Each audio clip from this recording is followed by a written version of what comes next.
Mufasa, a movie that is tragically outpacing Sonic 3 in the box office, has a soundtrack that fascinates me. The composer and lyricist of choice for Disney was, once again, Lin-Manuel Miranda, who is easily this channel's most frequently recurring character. Lin-Manuel is a hardworking, talented man with a very strong grasp on the English language and a lot of experience under his belt.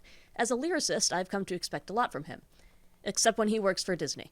As far as mainline Disney goes, Miranda has worked on Moana, Encanto, Little Mermaid 2023, and now Mufasa. His work on Mufasa speaks to Disney's biggest problem with its composers and lyricists right now. Let me explain. The first song in this movie that has English lyrics is called Milele.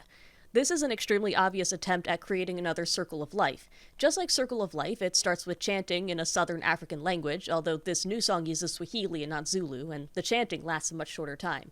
Then, the song goes into a quieter part with naturey lyrics, and it builds into a grand statement about life. The assignment was there with a very simple prompt: do Circle of Life again for a 2024 audience. Instrumentally, this song sounds very pleasant. Soft percussion, the chanting, the guitar, the build into the strings. It has a natural flow. It never feels jarring.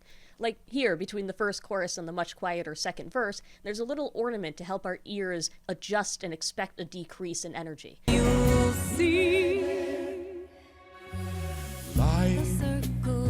The second chorus blends chanting and dramatic strings nicely. In particular, I like this chord progression here.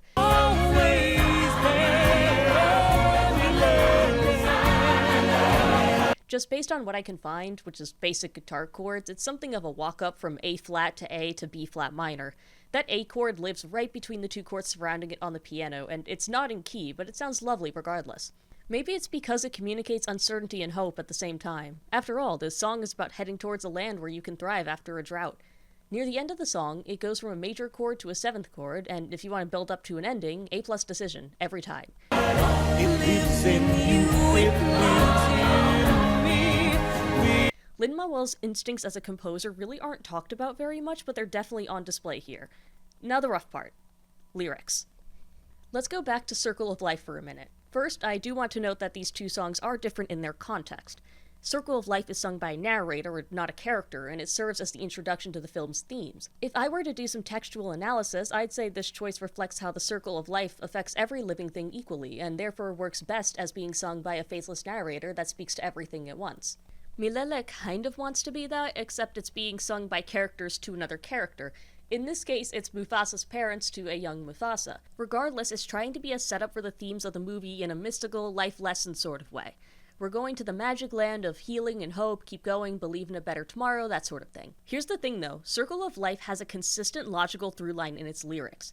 There aren't many lines, but each one is thought out. That first verse speaks to the kind of thing you'd wish you could explain to a child, and it leads into a grand lesson in the chorus. The choice of words is simple, yet vivid and beautiful. The sun rolling high through the sapphire sky, the path unwinding, it's language that sticks with you. Milele, on the other hand, barely has any idea what it is. The language feels cliché and almost random. The song's English lyrics start out with "beyond the horizon," which is probably the most basic way you could say far away poetically. The following line, "beyond the last cloud in the sky," is better. I haven't heard that one before.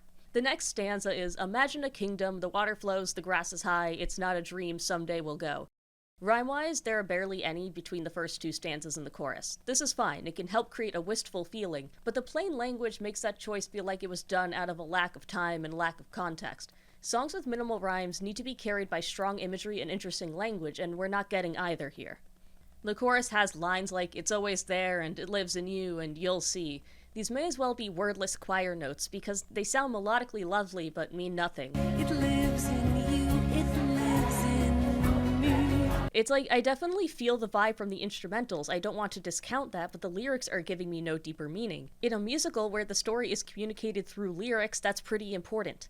And this might be a personal grievance, like I'm reading into it too much, but I'm bothered by these lines. We know that there's enough for all, there is always more. Doesn't that go against the whole idea of the Circle of Life? Like, the full version of Circle of Life has the line, "you should never take more than you give," as a final line before the chorus, so it's a really important sentiment to the song. Saying there's always more in the context of literal sustenance is mutually exclusive with the idea that life is about balance in an endless cycle that affects everyone. And I'm not taking this out of context either. The preceding line is, life great and small, the circle of life is not small. It is contradicting itself immediately. And maybe if someone told Miranda what this song was supposed to be about, he wouldn't have written that. Because I'm sure he was given the face value story meaning of the song and was told to put it where it is, but I doubt he was told anything that would help him write a song actually worth dissecting as part of a meaningful story. Can you feel it? This is something you say as a filler lyric in an EDM song. Moving on to verse 2, I want to point out the backing vocal here. We'll wander no longer. Backing vocals like this are usually used in a call and response way or as a voice speaking to another side of the lyrics.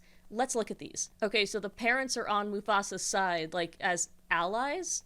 Okay, so he'll never have to wander aimlessly. I guess that makes enough sense. We carry ancestors inside. Let's ignore rhyming side with inside. The lead vocals don't follow the previous line. It's a new thought. However, the backing vocals are continuing on from its last line. We'll no longer wander like a constant tide. That's good, that's imagery. Tides move back and forth, going nowhere, so it works. Not a dream, can you see it? Same issue as the last line. The lead is another separate thought while the backing continues in its own sentence. Again, it feels kind of random. Usually the lead has the continuous thought while the backing vocals chant something else.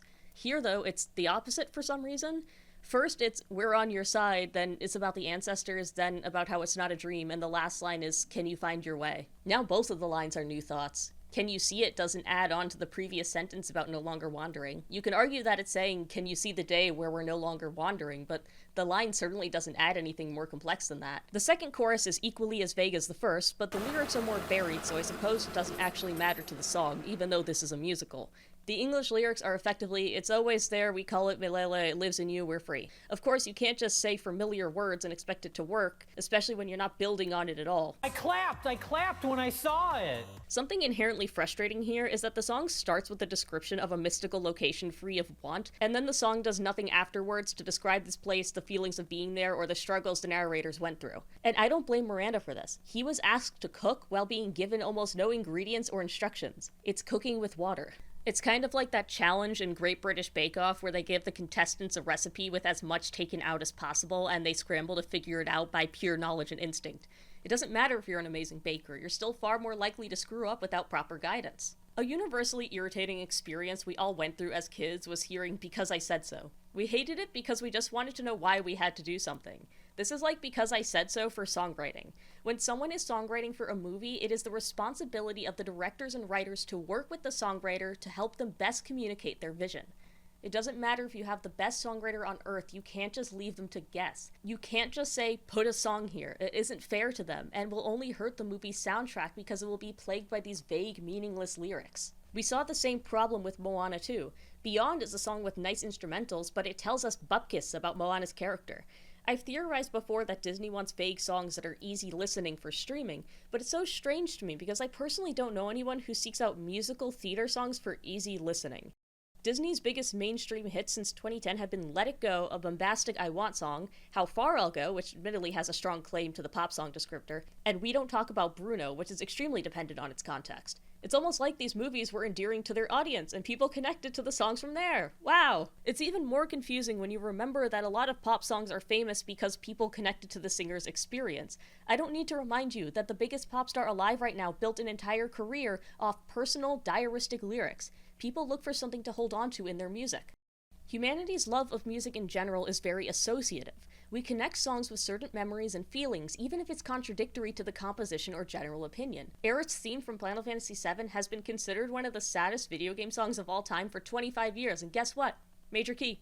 The point I'm trying to make is that people liked Let It Go because they liked Frozen. Its composition certainly helped, but it was Elsa's popularity and relatability that actually propelled that song into the stratosphere. It doesn't matter how vague and mass appeal tested you make your songs. Without connection to the movie or characters, they'll become forgotten as quickly as this prequel no one asked for. At Least I Always Wanted a Brother has apparently found its place in the black queer ballroom scene? Good for them.